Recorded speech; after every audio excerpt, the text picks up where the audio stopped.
গতকালকে আপনারা সবাই জানেন আপনার সৌদি আরবে আরাফার বয়ান হয়েছে, আরাফার যে খুতবা হয়েছে সেটা আমরা সকলে নেটের মাধ্যমে টেলিভিশনের মাধ্যমে সমস্ত পৃথিবীর মানুষ দেখেছি।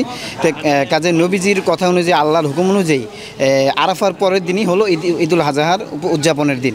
সেই মর্মে আমরা আজকে পবিত্র ঈদুল আজহা উদযাপন করতেছি। আজকে ঈদুল আজহা আমাদের অনেক খুশি লাগতেছে। আমরা ছোট ছোট বাচ্চারা অনেক খুশি।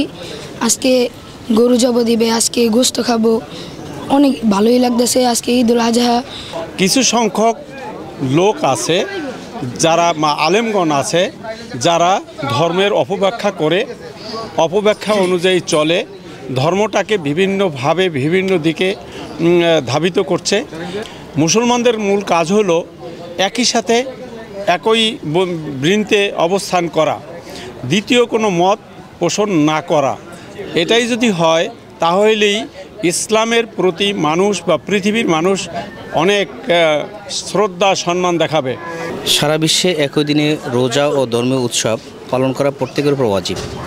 গতকালকে ইয়ৌমে আরাফা, হজের নবম দিনে হজ অনুষ্ঠিত হয়েছে এবং তার পরের দিনে মুসলমানগণ, বিশ্ব মুসলিম উম্মাহ এই দিনে তারা কোরবানি করে থাকেন। সেই ধারাবাহিকতায় আমরা আজকে জাহাঙ্গীরিয়া শাহসুবি মমতাজিয়া সিলসিলার অনুসারীরা এবং আমাদের সাথে দেখছি বাংলাদেশে অনেক লোক আজকে ঈদ করতেছেন, পশু কোরবানির মধ্য দিয়ে ইব্রাহিম আলাইহিস সালামের সুন্নাতকে পালন করছেন।